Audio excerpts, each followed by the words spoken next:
Hi hello ಎಲ್ರಿಗೂ ನಮಸ್ಕಾರ. ಇದು 6ನೇ ದಿನ ಬೆಳಗ್ಗೆ 3:20 ಸುಮಾರಿಗೆ ನಾವು ನಲ್ಲಮಲ್ಲ ಕಾಡಿನ ಮಧ್ಯದಲ್ಲಿದ್ದೀವಿ. ನಮ್ಮ ಟೆಂಟು ಅಲ್ಲೇ ರೋಡ್ ಪಕ್ಕನೇ ಇತ್ತು, ನೋಡ್ಬೋದು.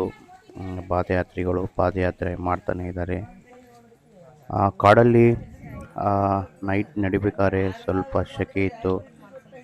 ಆಮೇಲೆ ಗಾಳಿ ಬೀಸೋಕ್ಕೆ ಸ್ಟಾರ್ಟ್ ಆಯಿತು.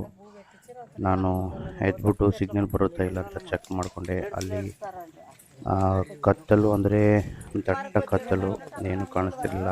ಟಾರ್ಚ್ ಲೈಟ್ ಥ್ರೋನೇ ನಾವು ಎಲ್ಲ ನೋಡಬೇಕು. ನಾನು ಒಂದು ಬ್ಯಾಟ್ರಿ ತೊಗೊಂಡಿದ್ದೆ. ಅಲ್ಲಿ ಈರಣ್ಣ ಬೆಟ್ಟ ಹತ್ಬೇಕಾದ್ರೆ ಆ ಬ್ಯಾಟ್ರಿ ಮಿಸ್ ಆಗಿ ಹೋಗ್ಬಿಡ್ತು. ಹಂಗಾಗಿ ನಾನು ಮೊಬೈಲ್ ಟಾರ್ಚರ್ ಯೂಸ್ ಮಾಡ್ತಾಯಿದ್ದೆ. ಸುನೀಲು, ತಿರುಮಲ ಎಲ್ಲರೂ ಮಲ್ಕೊಂಡ್ಬಿಟ್ಟಿದ್ದಾರೆ. ಫುಲ್ ಚಳಿ. ತಿರುಮಲ ನನ್ನ ಬೆಡ್ಶೀಟ್ ತೊಗೊಂಡು ತಾನು ಹಾಕ್ಕೊಂಡ್ಬಿಟ್ಟ. ನನಗೆ ನಿದ್ದೆ ಬರಲಿಲ್ಲ, ಹಂಗೆ ಕುಂತು ವಿಡಿಯೋ ಮಾಡ್ತಾಯಿದ್ದೆ. ಮಕ್ಕೊಂಬಿಟ್ಟು ಮತ್ತೆ ಎಲ್ಲಿಗೆ ಹತ್ತಲ್ಲಿ ಸಾಕಂಬರ್ಯಪ್ಪ. ನಾನು ಹೆಸ್ಬಿಟ್ರೆ ಆದ ಸಾಯಂಕಾಲ ಹೋಗ್ತೀವಿ ನೋಡಪ್ಪ ನಾವು ಅಲ್ಲಿ ಮ್ಯಾಕ ಅಲ್ವಾ. ನಾವು ಇವಾಗ ಸ್ಟಾರ್ಟ್ ಮಾಡಿದ್ರೆ ಸಾಯಂಕಾಲ ಒಳಗೆ ನಾವು ಟೆಂಪಲ್ಗೆ ರೀಚ್ ಆಗ್ಬೋದು ಅಂತ ಹೇಳ್ತಾ ಇದ್ದೆ.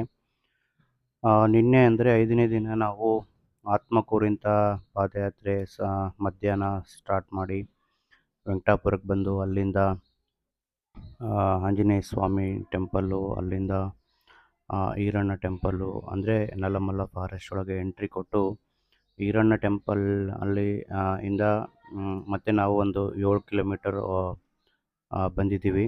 ಅಂದರೆ ಈರಣ್ಣ ಟೆಂಪಲ್ ಆದಮೇಲೆ ನಮಗೆ ಫುಲ್ಲು ಸ್ಲ್ಯಾಂಟ್ ಸಿಗುತ್ತೆ. ಬೆಟ್ಟ ಥರ ಕಡಿದಾದ ಬೆಟ್ಟ. ನಾವು ಮೆಟ್ಟಲು ಏನಿಲ್ಲ ಅಂದರೂ ಒಂದೊಂದು ಮೆಟ್ಟಲು 1.5 ಫೀಟ್ ಇರುತ್ತೆ. ತುಂಬ ಅಂದರೆ ತುಂಬಾ ಆಯಾಸ ಆಗುತ್ತೆ. ಕುಂತು ಎದ್ದು ರೆಸ್ಟ್ ತಗೊಂಡು ನಮ್ಮ ಪಾದಯಾತ್ರೆ ನಾವು ಕಂಟಿನ್ಯೂ ಮಾಡಿದ್ವಿ. ನೋಡ್ಬೋದು, ಸುಮಾರು 3:30 ಎಷ್ಟು ಪಾದಯಾತ್ರಿಗಳು ಕಂಟಿನ್ಯೂಸ್ ಹಂಗೆ ನಡೀತಾನೆ ಇದ್ದಾರೆ. ಇದು ಒಂಥರ ಡಿಫ್ರೆಂಟ್ ಎಕ್ಸ್ಪೀರಿಯೆನ್ಸು. ಗ್ಯಾಪ್ ಇರಲ್ಲ, ಅಷ್ಟು ಜನ ನಡೀತಾ ಇರ್ತಾರೆ, ಅದು ಮಧ್ಯರಾತ್ರಿಯಲ್ಲಿ.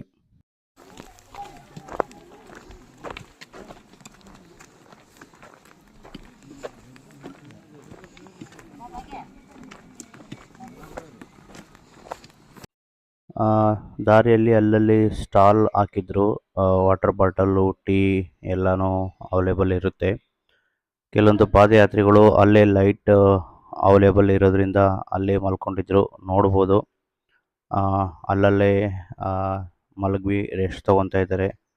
ನಮ್ಮ ಸುನೀಲು, ತಿರುಮಲ ಮುಂದೆ ಹೋಗ್ತಾಯಿದ್ರು. ಪಾಪ ನಮಗೋಸ್ಕರ ಅವರು ಸ್ಲೋ ನಡೀತಾಯಿದ್ರು. ನೋಡ್ಬೋದು, ಒಂದು ಸ್ವಲ್ಪನೂ ನಮಗೆ ಹೋಗೋಕ್ಕೆ ಅಷ್ಟೊಂದು ಸ್ಪೇಸ್ ಇರಲ್ಲ. ನಾವು ಅವ್ರ ಜೊತೆಗೆ ಸ್ಪೀಡಾಗಿ ನಡಿಬೇಕು. ಸ್ವಲ್ಪ ಚಳಿ ಇತ್ತು, ಹಂಗಾಗಿ ನಾನು ನನ್ನ ಶಾಲ್ ಹೊದ್ಕೊಂಡು ವಾಕ್ ಮಾಡ್ತಾ ಇದ್ದೆ.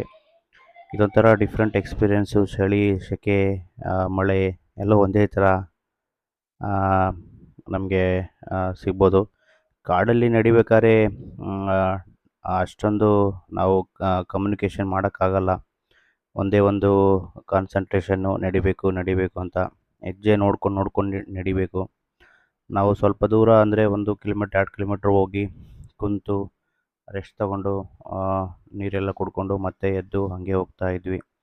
ನಾನು ಹಾಗೆ ಒಂದು ಹತ್ರ ಕುಂತಾಗ ವಿಡಿಯೋ ಮಾಡ್ತಾಯಿದ್ದೆ ಮೊಬೈಲ್ ಇಟ್ಕೊಂಡು. ನೋಡ್ಬೋದು ಎಷ್ಟು ಜನ ಹೋಗ್ತಾಯಿದ್ದಾರೆ ಅಂತ.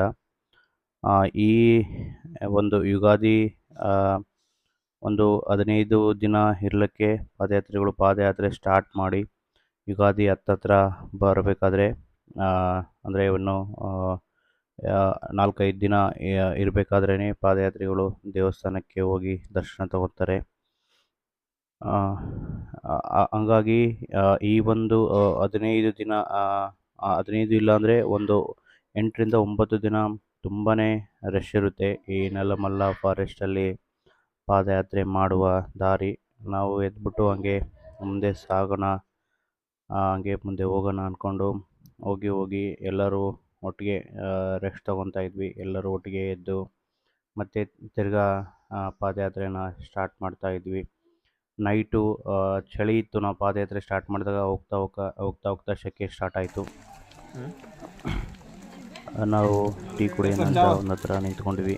ಅಲ್ಲಿ ನೋಡ್ಬೋದು ಯಾರೋ ಪಾದಯಾತ್ರಿಗಳು ಬೆಚ್ಚಗೆ ಚಳಿ ಕಾಸ್ಕೊತಾ ಇದ್ದಾರೆ.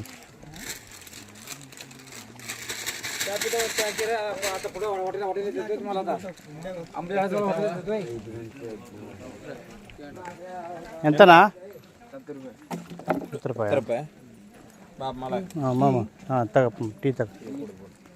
ಟೀ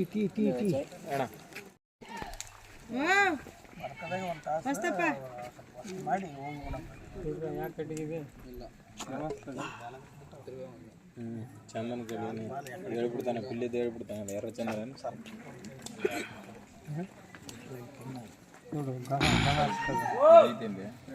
ಗೇಜ್ ಕಮ್ಮಿ ಐತೆ. ಗೇಜ್ ಕಮ್ಮಿ ಸದ್ಯ. ಹಂಗೆ ನಡೀತಾ ದಾರಿ ಸಾಗ್ತಾ ಇತ್ತು. ಮೆಲ್ಲಗೆ ಸೂರ್ಯ ಉದಯಿಸ್ತಾ ಇದ್ದ. ಸೂರ್ಯನ ಕಿರಣಗಳು ಕಾಡಿನ ಮರಗಳಲ್ಲಿ ಹೊಕ್ಕು ನಮಗೆ ದಾರಿ ಮಾಡಿಕೊಡೋಕ್ಕೆ ಬರ್ತಾ ಇದ್ದ. ಸ್ವಲ್ಪ ಕತ್ತಲಿತ್ತು ಅಷ್ಟೇ. ಚಳಿ ಸ್ವಲ್ಪ ದೂರ ಆಗ್ತಾಯಿತ್ತು. ಇಲ್ಲೆಲ್ಲ ಸ್ಟಾಲ್ ಹಾಕೋರು ಇದೇ ಕಾಡಿನಲ್ಲಿ ವಾಸಿಸೋ ಅಡವಿ ಕೆಂಚರು ಅಂತ ಬುಡಕಟ್ಟು ಜನಾಂಗದವರು. ಅಲ್ಲಿ ಅವರು ಈ ಜಾತ್ರೆ ಮೂಮೆಂಟಲ್ಲಿ ಸ್ಟಾಲ್ ಹಾಕಿ ಟೀ ಮಾಡಿಕೊಡೋದು, ಟಿಫಿನ್ ಮಾಡಿಕೊಡೋದು, ಆ ಥರ ಸ್ಟಾಲ್ ಹಾಕ್ಕೊಂಡು ತಮ್ಮ ಒಂದು ವ್ಯಾಪಾರವನ್ನು ಮಾಡ್ಕೊತಾ ಇರ್ತಾರೆ. ನಾವು ಸ್ವಲ್ಪ ಬೆಳಕಾದ್ಮೇಲೆ ನೋಡ್ಬೋದು ಕೆಲವೊಂದಿಷ್ಟು ವಾಟರ್ ಟ್ಯಾಂಕ್ಗಳನ್ನು ಅಲ್ಲಲ್ಲಿ ಆಲ್ಟ್ ಮಾಡಿ ಹೋಗಿದ್ರು. ಯಾಕಂದರೆ ಪಾದಯಾತ್ರಿಗಳು ಬಾಯಾರಿಕೆ ಆದರೆ ವಾಟರ್ ಫಿಲ್ ಮಾಡ್ಕೊಳ್ಳಿ ಅಂತ. ಬಟ್ ನಾವು ಬೆಳಗ್ಗೆ ಪಾದಯಾತ್ರೆ ಸ್ಟಾರ್ಟ್ ಮಾಡಿದ್ವಿ, ಎಲ್ಲ ವಾಟರ್ ಟ್ಯಾಂಕಲ್ಲೂ ನೀರಿರಲಿಲ್ಲ. ಹಾಗಾಗಿ ನಾವು ಅಲ್ಲೇ ಸ್ಟಾಲಲ್ಲಿ ವಾಟರ್ ಬಾಟಲ್ಗಳನ್ನು ತಗೊಂಡು ನಮ್ಮ ಪಾದಯಾತ್ರೆನ ಸ್ಟಾರ್ಟ್ ಮಾಡಿದ್ವಿ. ನೋಡ್ಬೋದು ಕೆಲವೊಂದಿಷ್ಟು ಪಾದಯಾತ್ರಿಗಳು ವಾಟರ್ ಬಾಟಲ್ನು ತಮ್ಮ ಸೊಂಟಕ್ಕೆ ಕಟ್ಕೊಂಡು ಹೋಗ್ತಾ ಇದ್ದಾರೆ. ಎಲ್ಲಿ ನೀರು ಅವೈಲೇಬಲ್ ಇರುತ್ತೋ ಅಲ್ಲಿ ಫಿಲ್ ಮಾಡಿಕೊಂಡು ಅವರು ಹಂಗೆ ಕಂಟಿನ್ಯೂ ಪಾದಯಾತ್ರೆಯನ್ನು ಮಾಡ್ತಾ ಇರ್ತಾರೆ. ನೋಡ್ಬೋದು ನಲ್ಲಮಲ್ಲ ಫಾರೆಸ್ಟ್, ಇದು ದಟ್ಟ ಕಾಡು. ನಮಗೆ ಇಲ್ಲಿ ಹೆಚ್ಚಾಗಿ ಬ್ಯಾಂಬೂ ಟ್ರೀಗಳನ್ನು ನೋಡ್ತೀವಿ ನಾವು. ಮಳೆ ಯಾಕಂದರೆ ಈ ಟೈಮಲ್ಲಿ ಬಿಟ್ಟು ಇಲ್ಲಿ ಯಾರು ಮತ್ತು ಜನಸಂದಣಿ ಇರೋದಿಲ್ಲ ಇಲ್ಲಿ. ನಮಗೆ ಪೆದ್ದ ಚೆರುವು ಅಂತ ಒಂದು ಸ್ಥಳ ಸಿಗುತ್ತೆ. ಅಲ್ಲಿ ಒಂದು ಸ್ವಲ್ಪ ನಾವು ಬಯಲನ್ನು ಕಾಣ್ಬೋದು. ಪೆದ್ದ ಚೆರುವು ಅಂದರೆ ನಮಗೆ ಅಲ್ಲಿ ಒಂದು ಗ್ರಾಮ ಥರ ಇದೆ. ಅದು ಬುಡಕಟ್ಟು ಜನಾಂಗ ಅಲ್ಲಿ ವಾಸಿಸ್ತಾರೆ. ನಾನು ಮುಂದೆ ತೋರಿಸ್ತೀನಿ. ಅಲ್ಲಿಗೆ ಹೋಗ್ತಾ ನಮಗೆ ಸ್ವಲ್ಪ ಬಯಲು ಸಿಗುತ್ತೆ. ಅದಕ್ಕಿಂತ ಮುಂಚೆ ನಮ್ಮ ಯಾತ್ರೆ ಮಾಡೋಕ್ಕೆ ಇರುವಂಥ ಜಾಗ ತುಂಬ ಚಿಕ್ಕದಾಗಿರುತ್ತೆ. ಹೋಗ್ತಾ ತುಂಬ ವಿಶಾಲವಾದ ದಾರಿ ಸಿಗುತ್ತೆ. ಇಲ್ಲೇನು ಅಷ್ಟಾಗಿ ಗಿಡ ಮರಗಳು ತುಂಬ ಅಂದರೆ ತುಂಬಾ ಅಟ್ಯಾಚ್ಡ್ ಆಗಿರಲ್ಲ. ಸ್ವಲ್ಪ ಸ್ಪೇಸ್ ಇರುತ್ತೆ. ನಾವು ಒಂದು ಕಡೆ ರೆಸ್ಟ್ ಮಾಡಿ ಬಂದ್ವಿ. ಹಂಗೆ ವೀಡಿಯೋ ಹಾಕಿ ಎಲ್ಲರನ್ನೂ ಕ್ಯಾಪ್ಚರ್ ಮಾಡೋಣ ಅಂತ ಒಂದು ನೋಡಿದೆ. ಇಲ್ಲಿ ನಮಗೆ ಹಚ್ಚ ಹಸಿರು ಏನು ಕಾಣಲ್ಲ, ಯಾಕಂದರೆ ಇದು ಬೇಸಿಗೆ ಮೂಮೆಂಟು. ಹಾಗಾಗಿ ನಮಗೆ ಹಚ್ಚ ಹಸಿರು ಗಿಡ ಬಳ್ಳಿಗಳೇನು ಕಾಣಲ್ಲ. ಬಟ್ ಸ್ವಲ್ಪ ಒಣಗಿರುತ್ತೆ. ಆದರೂ ತುಂಬ ಅಂದರೆ ತುಂಬಾ ದಟ್ಟ ಕಾಡು ಇದು. ಈ ಕಾಡಿನಲ್ಲಿ ಬೆಳಗ್ಗೆ ನಡೆಯೋದೇ ಒಂಥರ ಬೇರೆ ಥರ ಒಂದು ಅನುಭವವನ್ನು ಕೊಡುತ್ತೆ. ಯಾಕಂದರೆ ಈ ಕಾಡಲ್ಲಿರುವ ಸ್ವಚ್ಛಂದವಾದ ಗಾಳಿ, ಬೆಳಕು, ಯಾವುದೇ ಹೊರ ಪ್ರಪಂಚದ ಶಬ್ದ ಇರದೆ ನಾವು ಕೇಳ್ಕೊತೀವಿ ಅಂದರೂ ಒಂದು ವೆಹಿಕಲ್ಲು ಇಲ್ಲಿ ಇರಲ್ಲ, ಒಂದು ಹಾರನ್ ಸೌಂಡು ಕೇಳಿಸಲ್ಲ. ಪಾದಯಾತ್ರಿಗಳ ಪಾದದ ಶಬ್ದ, ಕೋಲಿನ ಶಬ್ದ ಬಿಟ್ಟರೆ ಬೇರೆ ಏನೂ ಇಲ್ಲಿ ಕೇಳಿಸಲ್ಲ.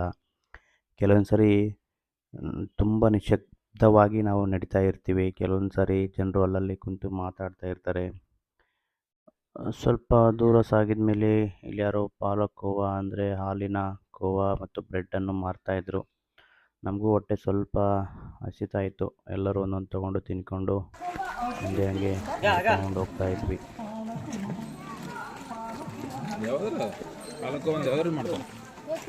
ಹಾಲು ಎಪ್ಪೊಡಿಸಿ ಹಾಲು ಇರ್ತಲ್ಲ, ಹಾಲು ಕಾಸಿರ್ತಾರ, ಹಾಲು ಕಾಸಿರ್ತಾರೆ ಕೊಡ. ಹಾಲು ಕಾಸಿ ಅದು ಕಾಸಿ ಕಾಸಿ ಕಾಸಿ ಕಾಸಿ ಕಾಸಿ ಎಲ್ಲ 4 ಲೀಟ್ರ್ ನೀರು 1 ಲೀಟ್ರ್ ಆಗ್ತದೆ, ಗಟ್ಟಿ ಆಗ್ತದೆ. ಅವಾಗ ಸ್ವಲ್ಪ ಸಕ್ಕರೆ ಹಾಕ್ಬಿಡ್ತಾರೆ, ಕಲಸ್ಕೋ ಅಷ್ಟೇ. ಅದೇ ಪಾಲಕ್ಕವನ ಯಾವ್ರ ಮಲ್ಲಮ್ಮ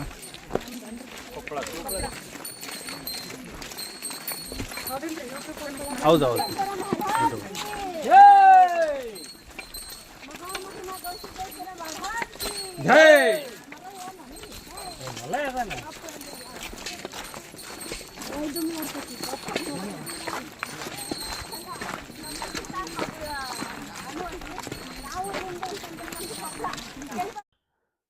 ಭಕ್ತರು ಅಲ್ಲಲ್ಲಿ ತಮ್ಮನ್ನು ತಾವು ಉಳಿದಿಂಬಿಸ್ಕೊಳ್ಳೋದಕ್ಕೆ ಅಥವಾ ದೇವರ ನಾಮಸ್ಮರಣೆ ಇರಲಿ ಅಂತ ನಮಗೆ ಏನು ಇಷ್ಟನೋ ಇಷ್ಟ ದೇವತೆಗಳ ನಾಮಘೋಷಣೆಯನ್ನು ಕೂಗ್ತಾ ಸಾಕ್ತಾ ಇರ್ತಾರೆ. ನೋಡ್ಬೋದು ನಾವು ಇಲ್ಲಿ ಸ್ವಲ್ಪ ನಮಗೆ ಬಯಲು ಥರ ಕಾಣಿಸ್ತಾ ಇದೆ. ನಮಗೆ ಹೋಗ್ತಾ ಹೋಗ್ತಾ ಅಷ್ಟೊಂದು ಕಾಡು ತುಂಬ ದಟ್ಟವಾಗಿ ಕಾಣಿಸಲ್ಲ, ಸ್ವಲ್ಪ ಬಯಲಿರುತ್ತೆ. ಇಲ್ಲಿಗೆಲ್ಲ ವೆಹಿಕಲ್ಸ್ ಓಡಾಡೋಕ್ಕೆ ಅದರದ್ದೇ ಆದಂಥ ಒಂದು ದಾರಿ ಇರುತ್ತೆ. ಆ ದಾರಿಯಲ್ಲಿಂದ ವೆಹಿಕಲ್ಸ್ ಬಂದು ವ್ಯಾಪಾರವನ್ನು ಮಾಡ್ತಾ ಇರ್ತಾರೆ. ನಮ್ಮ ಸುನೀಲು ತಿರುಮಲ ಮುಂದೆ ಬಂದ್ಬಿಟ್ಟು ಇಲ್ಲೇ ಇದ್ದಾರೆ, ನಮಗೋಸ್ಕರ ವೇಟ್ ಮಾಡ್ತಿದ್ದಾರೆ.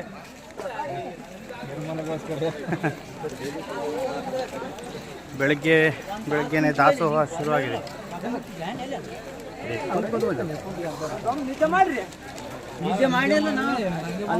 ಮಲ್ಲಯ್ಯಮ್ಮ ಗಾಡಿ. ಎಲ್ರಿಗೂ ನಮಸ್ಕಾರ. ಇದು ನಮ್ಮದು 6ನೇ ದಿನ. ಬೆಳಗ್ಗೆ 3 ಗಂಟೆಗೆ ಎದ್ಬಿಟ್ಟು ಸ್ಟಾರ್ಟ್ ಮಾಡಿದ್ದೀವಿ. ಎಕ್ಸಾಕ್ಟಾಗಿ ನಲ್ಲಮಲ್ಲ ಫಾರೆಸ್ಟಲ್ಲಿದ್ದೀವಿ. ನಾವು ಮಧ್ಯದಲ್ಲಿದ್ದೀವಿ ಅಂತ ಹೇಳ್ಬೋದು. ಇಲ್ಲಿಂದ ಒಂದು 7ರಿಂದ 8 ಕಿಲೋಮೀಟ್ರ್ ಭೀಮನಕೊಳ. ನೀವು ನೋಡ್ತಿರ್ಬೋದು, ಇದು ಬಿಜಾಪುರ ಸಿದ್ದೇಶ್ವರ ಸ್ವಾಮಿಗಳ ಮಠದ ಒಂದು ದಾಸೋಹ. ಪ್ರತಿ ವರ್ಷವೂ ಇರುತ್ತೆ. 9 ದಿನ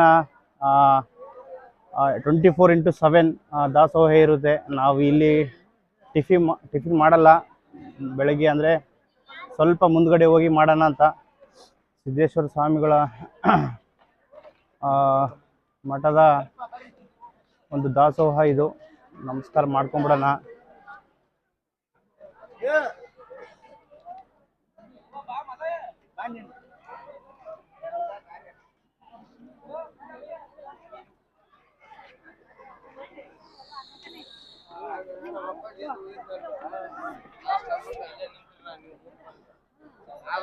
ನಮ್ಮ 5 ದಿನದ ಪಾದಯಾತ್ರೆ ಬೆಟ್ಟ ಏರಿದ ತಕ್ಷಣ ಎಲ್ಲ ಸುಸ್ತು ಎಲ್ಲ ಮಾಯ ಆಯಿತು.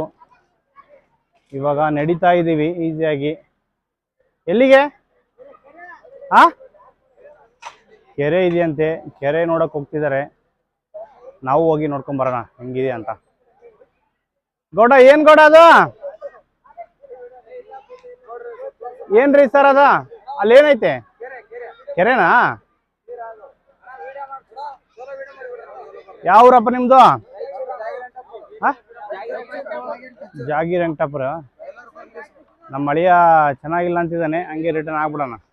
ನೀರಿಲ್ವಾ ಅಲ್ಲಿ? ಸ್ವಲ್ಪ ಇದಾವ. ಬಿಡ್ತೀನಿ. ನೋಡ್ಕೊಂಡ್ ಬಂದ್ಬಿಡೋಣ ನಾವು ಒಂದ್ಸರಿ. ಖಾಲಿ ಖಾಲಿ ಜಾಲಿ ಜಾಲಿ ಅಂತಿದ್ದಾರೆ. ನೋಡ್ಬಿಡೋಣ, ನಿಮ್ಗೋಸ್ಕರ ತೋರ್ಸೋಣ. ಆಲ್ಮೋಸ್ಟ್ ಅಲ್ಲಿ ಒಂದು 5 to 6 ಸ್ಟೆಪ್ಸ್ ಹತ್ತಿದ್ದೆ. ಕೆರೆ ಇದೆ, ಆದರೆ ತುಂಬ ದೂರದಲ್ಲಿದೆ, ಅಷ್ಟು ನೀಟಾಗಿ ಕಾಣಿಸಲ್ಲ. ನೋಡ್ಬೋದು, ಮೇ ಬಿ ಅದೇ ವಾಟರು ಲಿಫ್ಟ್ ಮಾಡಿ ದಾಸೋಹಕ್ಕೆ ಯೂಸ್ ಮಾಡ್ತಾರೆ. ಕೆಲವೊಂದು ಜನ ಆ ಕಡೆಯಿಂದನೂ ಹೋಗ್ತಿದ್ದಾರೆ ಸ್ನಾನ ಮಾಡೋಕ್ಕೆ ಅನಿಸುತ್ತೆ. ಮೇ ಬಿ ಸಮ್ಟೈಮ್ಸ್ ನೀರು ಫುಲ್ ಇರುತ್ತೆ ಇಲ್ಲಿ. ಆ ಕಡೆಯಿಂದ ಹೋಗಿ ಫ್ರೆಶ್ ಅಪ್ ಆಗಿ ಹೋಗೋರು ಹೋಗ್ಬೋದು. ಬಟ್ ಇಲ್ಲಿ ಫ್ರೆಶ್ ಅಪ್ ಆದರೆ ನೆಕ್ಸ್ಟ್ ಅಗೇನು ಭೀಮನಕೊಳದಲ್ಲಿ ತುಂಬಾ ಡೆಪ್ತ್ ಇರುತ್ತೆ. ಭೀಮನಕೊಳ ಹಾಗೇನೋ ಅಪ್ ಇರುತ್ತೆ. ಅವೆರಡು ಭೀಮನಕೊಳ ಹತ್ತಷ್ಟೇ ಮತ್ತೆ ಆ್ಯಸ್ ಇಟ್ ಈಸ್ ಆಗೋಗ್ಬಿಡ್ತೀವಿ. ಯಾರೂ ಪ್ರಿಫೇರ್ ಮಾಡಲ್ಲ ಆಲ್ಮೋಸ್ಟ್ ಅಲ್ಲಿ ಸ್ನಾನ ಮಾಡೋಕ್ಕೆ. ನೀವು ನೋಡ್ತಿರ್ಬೋದು, ಬಿಜಾಪುರ ಅವರ ಒಂದು ದಾಸೋಹ ಇದು. ಇಲ್ಲಿಂದ ಸ್ವಲ್ಪ ಮುಂದೆ ಹೋದರೆ ಅಲ್ಲಿ ನೈಟ್ ಬರೋರಿಗೆ ಮಲ್ಕೊಳೋಕ್ಕೆ ವ್ಯವಸ್ಥೆ ಇರುತ್ತೆ. ಆ ಪ್ಲೇಸ್ ಬಗ್ಗೆ ಹೇಳ್ತೀನಿ ನಾನು ನಿಮಗೆ.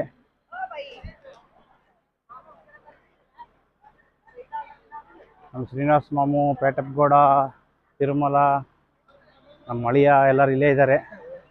ಹೋಗೋಣ, ಸ್ಟಾರ್ಟ್ ಮಾಡೋಣ. ನಮ್ಮ ಮಲ್ಲಯ್ಯ ಮಾವ ಕುಂತಿದ್ದಾನೆ. ಬನ್ನಿ ಹಾಗೆ ಹೋಗೋಣ. ನೆಕ್ಸ್ಟು ಫ್ರೀ ಟ್ರೀಟ್ಮೆಂಟ್ ಇರುತ್ತೆ. ಅಂದರೆ ಇಲ್ಲಿ ಬೆಟ್ಟದಲ್ಲಿ ಆಲ್ಮೋಸ್ಟ್ ಆಲು ವೆಂಕಟಾಪುರದಿಂದ ಜಾಸ್ತಿ ಭಕ್ತರು ಬರ್ತಾರೆ. ಅಂದರೆ ತಮ್ಮ ಊರುಗಳಿಂದ ಪಾದಯಾತ್ರೆ ಮಾಡಿದರೆ ಒಂದು 30% ಊರುಗಳಿಂದ ಮಾಡ್ತಾರೆ. ಆಲ್ಮೋಸ್ಟ್ ಆಲ್ 40% ಈ ವೆಂಕಟಾಪುರದಿಂದ ಪಾದಯಾತ್ರೆ ಮಾಡ್ತಾರೆ.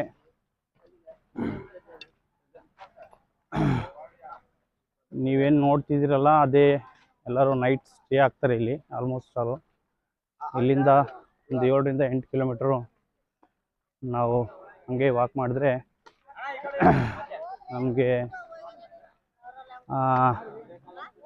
ಭೀಮನ ಕೊಳ ಸಿಗುತ್ತೆ. ನೋಡೋಣ, ಇವತ್ತು 6ನೇ ದಿನ. ನಮಗೆ 6ನೇ ದಿನ. ನಾವು 5ನೇ ದಿನ ಸಾಯಂಕಾಲನೇ ಬೆಟ್ಟ ಹತ್ತಕ್ಕೆ ಶುರು ಮಾಡಿ ಸುಮಾರು 12ವರೆಗೆ ಅಲ್ಲೇ ಫಾರೆಸ್ಟಲ್ಲಿ ಹಾಲ್ಟ್ ಆದ್ವಿ, ರೋಡ್ ಪಕ್ಕದಲ್ಲಿ. ಬೆಳಗ್ಗೆ 3-3:30 ಮತ್ತೆ ಎದ್ಬಿಟ್ಟು ನಮ್ಮ ಪಾದಯಾತ್ರೆನ ಶುರು ಮಾಡಿದ್ದೀವಿ.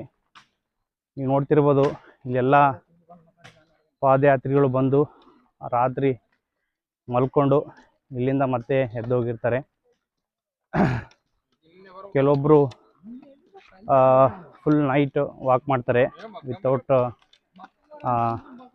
ರೆಸ್ಟ್. ಅಂದರೆ ಲಾಂಗ್ ರೆಸ್ಟ್ ತಗೊಳ್ಳಲ್ಲ, ಅಲ್ಲಿ ಕುಂತು ಹಾಗೆ ರೆಸ್ಟ್ ತಗೊಂಡು ಮುಂದೆ ಹೋಗ್ತಾ ಇರ್ತಾರೆ. ಸ್ವಲ್ಪ ಫಾರೆಸ್ಟು ಕೂಲಾಗಿದೆ. ಬೆಳಗ್ಗೆ ಹೊತ್ತು ಅಥವಾ 2-3 ದಿನ ಹಿಂದೆ ಮಳೆ ಬಂದಿರೋ ನ್ಯೂಸ್ ಬಂತು. ಓಕೆ, ನೆಕ್ಸ್ಟ್ ಭೀಮನ ಕೊಳದಲ್ಲಿ ಸಿಗೋಣ. ಯಾರಿಗೆ ಮನೆ ಕಟ್ಟಬೇಕು ಅಥವಾ ಸೈಟ್ ತೊಗೊಳ್ಬೇಕು, ಜಮೀನು ತೊಗೊಳ್ಬೇಕು ಅಂತ ಒಂದು ಬೇಡಿಕೆ ಇರುತ್ತೆ ಅಥವಾ ಆ ಒಂದು ಆಸೆ ಇರುತ್ತೆ, ಅವರು ಈ ದಾರಿ ಮಧ್ಯೆ ನಡಿಬೇಕಾದ್ರೆ ಈ ಥರ ಮಣ್ಣಿನಿಂದ, ಮರಳಿನಿಂದ ಮನೆ ಮಾಡಿ ತಮ್ಮ ಸಂಕಲ್ಪ ಈಡೇರುವಂತೆ ದೇವರಲ್ಲಿ ಪ್ರಾರ್ಥನೆ ಮಾಡ್ಕೊಳ್ತಾರೆ. ನೋಡ್ಬೋದು ನಾವು ಕೆಲವೊಂದಿಷ್ಟು ಜನರು ಜಮೀನು ತಗೊಳ್ಬೇಕಂತ ಅಂದ್ಕೊಂಡಿದ್ದಾರೇನೋ, ಜಮೀನು ಥರ ಮಾಡಿಬಿಟ್ಟು ಆ ಸಂಕಲ್ಪ ದೃಢ ಮಾಡ್ಕೊಳ್ತಾ ಇದ್ದಾರೆ. ದೇವರಿಗೆ ಆ ರೀತಿ ಒಂದು ಭಕ್ತಿಯಿಂದ ಬೇಡಿಕೆಯನ್ನು ಮುಂದಿಡ್ತಾರೆ. ಇಲ್ಲಿ ನೋಡ್ತಿರ್ಬೋದು, ಇಲ್ಲಿ ರಾತ್ರಿ ಬಂದು ಸ್ಟೇ ಆಗ್ತೀನಿ ಅಂತ ಹೇಳಿದ್ರೆ ನಾವು ಮಲ್ಕೊಳ್ಳೋಕ್ಕೆ ತಾಡ್ಪತ್ರೆ ಕೊಡ್ತಾರೆ. ಅದು ಜಸ್ಟ್ 50 ರೂಪೀಸ್ ಕೊಟ್ಟರೆ ನಮಗೊಂದು ದೊಡ್ಡದಾದ ಒಂದು ತಾಡ್ಪತ್ರೆ ಕೊಡ್ತಾರೆ. ಬೆಳಗ್ಗೆ ಆಲ್ರೆಡಿ ಭಕ್ತರು ಬಂದು ನೈಟ್ ಸ್ಟೇ ಆಗಿ ಇವಾಗೆಲ್ಲ ರಿಟರ್ನ್ ಆಗಿ ಹೋಗಿದ್ದಾರೆ. ಇಲ್ಲಿ ನಾವೇನು ನೋಡ್ತಿದ್ದೀವಲ್ಲ ಇದೇ ತಾಡ್ಪತ್ರೆ. ಅವ್ರು ಹೆಂಗೆ ಎದ್ದು ಹಂಗಂಗೆ ಬಿಟ್ಟು ಹೋಗಿದ್ದಾರೆ. ಮತ್ತು ಇಲ್ಲಿ ಯಾರಾದರೂ ಅವ್ರಿಗೆ ಬಾಡಿಗೆ ಕೊಟ್ಟಿರ್ತಾರೋ ಅವರು ಎಲ್ಲ ಕಲೆಕ್ಟ್ ಮಾಡಿಕೊಂಡು ನೀಟ್ ಮಾಡಿಕೊಂಡು. ಯಾವ ಊರು ಮಲ್ಲಯ್ಯ? ಯಾವ ಊರು? ರಾಯಚೂರೇನಾ? ಹಳ್ಳಿ ಯಾವುದು? ಅದೇ ಕೇಳಿದ್ದು ನಾನು.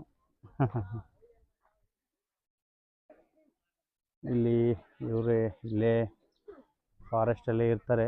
ಇವರು ಬುಡಕಟ್ಟು ಜನಾಂಗ ಇರ್ಬೋದು. ಅವರೇ ಈ ರೀತಿ ತಮ್ಮ ಹೊಟ್ಟೆಪಾಡಿಗೆ ಅಥವಾ ಜನರ ಒಂದು ಸೌಕರ್ಯಕ್ಕೆ ಈ ರೀತಿ ತಾಡ್ಪತ್ರೆಗಳನ್ನು ಬಾಡಿಗೆ ಕೊಡ್ತಾ ಇದ್ದಾರೆ. ನೋಡೋಣ, ನಮ್ಮವರೆಲ್ಲ ಮುಂದಕ್ಕೆ ಹೋದರು. ನಮ್ಮ ಮಾವ ಸ್ವಲ್ಪ ರೆಸ್ಟ್ ತೊಗೊತಾ ಇದ್ದಾರೆ. ಫುಲ್ ಸುಸ್ತಾಗಿದ್ದಾರೆ. ಕಾಲು ಬರಿಗಾಲಲ್ಲೇ ಬಂದಿದ್ದಾರೆ ಮಲ್ಲಯ್ಯ ಮಾವನವರು. ಇನ್ನು ಸ್ವಲ್ಪ ದೂರ ಆದರೆ ಮಲ್ಲಯ್ಯನ ದರ್ಶನ ಆಗುತ್ತೆ. ಎಲ್ಲ ಅವರ ಬೇಡಿಕೆ ಈಡೇರಲಿ ಅಂತ ಅಂದ್ಕೊಂಡು. ಓಕೆ, ಇಲ್ಲೊಬ್ಬ ಭಕ್ತರು ತಮ್ಮ ಮಗುವನ್ನು ಮೇಲೆ ಕುಂದಿರಿಸ್ಕೊಂಡು ಪಾದಯಾತ್ರೆ ಮಾಡ್ತಾ ಇದ್ದಾರೆ. ನಾನು ಹಂಗೆ ಒಂದು ಮಗುದೊಂದು ವೀಡಿಯೋ ಇರಲಿ ಅಂತ ಮಾಡ್ತಾಯಿದ್ದೆ. ಆ ಮಗು ನನ್ನ ಕ್ಯಾಮ್ರಾ ನೋಡಿಬಿಟ್ಟು ನನ್ನ ಕಡೆನೇ ನೋಡ್ತಾ ಇತ್ತು. ಈ ರೀತಿ ಸಾಕಷ್ಟು ಭಕ್ತರು ತಮ್ಮ ತಮ್ಮ ಮಕ್ಕಳನ್ನು ತಗೊಂಡು ಪಾದಯಾತ್ರೆ ಮಾಡೋದನ್ನು ನಾನು ನೋಡಿದ್ದೀನಿ. ನಮ್ಮ ಮೊಬೈಲ್ ಬ್ಯಾಟ್ರಿ ಮತ್ತು ಮೈಕ್ ಬ್ಯಾಟ್ರಿ ಲೋ ಆಗ್ತಾಯಿತ್ತು. ನಾವು ಹಂಗೆ ಪಾದಯಾತ್ರೆನ ಮುಂದುವರಿಸ್ತಾ ಇದ್ವಿ. ನಾವು ಈ ಕಾಡಲ್ಲಿ ಅಲ್ಲಲ್ಲಿ ಎಮ್ಮೆಗಳನ್ನು ನೋಡ್ತಾ ಇದ್ವಿ. ಅದು ಮೇ ಬಿ ಈ ಕಾಡಲ್ಲಿ ವಾಸಿಸ್ತಾ ಇರೋ ಅಡವಿ ಕೆಂಚರ ಸಾಕು ಪ್ರಾಣಿಗಳು ಇರ್ಬೋದು. ಕೆಲವೊಂದಿಷ್ಟು ಜನ ಇಲ್ಲ ಅದು ಕಾಡೆಮ್ಮೆಗಳು, ಬೆಟ್ಟಕ್ಕೆ ಸಂಬಂಧಪಟ್ಟ ಪ್ರಾಣಿಗಳು ಅಂತ ಹೇಳ್ತಾಯಿದ್ರು. ಅದು ಬಟ್ ನೋಡೋಕ್ಕೆ ತುಂಬ ಅಂದರೆ ತುಂಬಾ ಇದ್ದಾವೆ, ಅಲ್ಲಲ್ಲಿ ಕಾಣಸಿಗ್ತವೆ. ಇಲ್ಲಿ ಯಾರೋ ಒಬ್ಬ ಭಕ್ತರು ಚಿಕ್ಕ ಮಗುನ ಎತ್ಕೊಂಡು ಪಾದಯಾತ್ರೆ ಮಾಡ್ತಾ ಇದ್ದಾರೆ ನೋಡಿ. ನೋಡಿ ಇಲ್ಲಿ ನೋಡಿ, ಇಂಥ ಚಿಕ್ಕ ಮಗು ಅದು. ಬಾ ಚಿಕ್ಕ ಮಗುನ ಕರ್ಕೊಂಡು ನಡ್ಕೊಂಡು ಹೋಗ್ತಿದ್ದಾರೆ. 1 ವರ್ಷ ಇದೆಯೋ ಅಥವಾ ಇರಲಿಕ್ಕಿಲ್ಲೋ ಗೊತ್ತಿಲ್ಲ, ಅಷ್ಟು ಚಿಕ್ಕ ಮಗು ಅದು. ತುಂಬ ಕ್ಯೂಟಾಗಿದೆ ನೋಡೋಕ್ಕೆ. ನಾನು ಹಂಗೆ ಅವರಿಂದ ಓಡಿ ಆ ಮಗುನ ಕ್ಯಾಪ್ಚರ್ ಮಾಡ್ತಾಯಿದ್ದೆ. ಅದು ಸ್ಮೈಲ್ ಕೊಡ್ತಾಯಿತ್ತು. ನಾನು ಮೊದಲನೇ ವರ್ಷ ಬಂದಾಗ ಈ ಕಾಡೆಮ್ಮೆ ನೋಡಿ ಭಯಪಟ್ಟಿದ್ದೆ. ಯಾಕಂದರೆ ನಾವು ನಡಿಬೇಕಾದ್ರೆ ಅಷ್ಟೊಂದು ಜನ ಇರಲಿಲ್ಲ. ಸಡನ್ನಾಗಿ ಒಂದು 30-40 ಕಾಡೆಮ್ಮೆ ಕಾಣಿಸ್ಕೊಳ್ತು. ಬಟ್ ಇವಾಗೆಲ್ಲ ಸ್ವಲ್ಪ ನೋಡಿದ್ದೀನಿ. ನೋಡಿ ಈ ಥರ ವಾಟರ್ ಟ್ಯಾಂಕ್ನ ಟ್ಯಾಕ್ಟರ್ ಹತ್ರ ತೊಗೊಂಡೋಗಿ ಮತ್ತೆ ಫಿಲ್ ಮಾಡ್ಕೊಂಬಂದು ಅಲ್ಲಲ್ಲಿ ನಿಂದಿರಿಸಿರ್ತಾರೆ. ಬಟ್ ಆದರೂ ಪಾದಯಾತ್ರಿಗಳು ಯಾವಾಗಲೂ ಎಲ್ಲಿ ವಾಟರ್ ಅವೈಲೇಬಲ್ ಇರುತ್ತೋ ಅಲ್ಲಿ ವಾಟರ್ನ ಫಿಲ್ ಮಾಡಿಕೊಂಡು ಕಂಟಿನ್ಯೂ ಹೋಗೋದೇ ಬೆಟ್ರು. ಯಾಕಂದರೆ ಎವ್ರಿ ಟೈಮು ಆಲ್ ಟೈಮು ನಮಗೆ ವಾಟರ್ ಅವೈಲೇಬಲ್ ಇರಲ್ಲ ಅಲ್ಲಲ್ಲಿ. ಪಾದಯಾತ್ರೆ ಮಧ್ಯೆ ಅಜ್ಜಿಯವರು ಜೋಕಾಲಿ ಆಡ್ತಿದ್ದಾರೆ, ನೋಡ್ಬೋದು. ಕುಂದ್ರಜ್ಜಿ, ಅವ್ರ ಎಂಜಾಯ್ಮೆಂಟ್ ನೋಡ್ಬೋದು.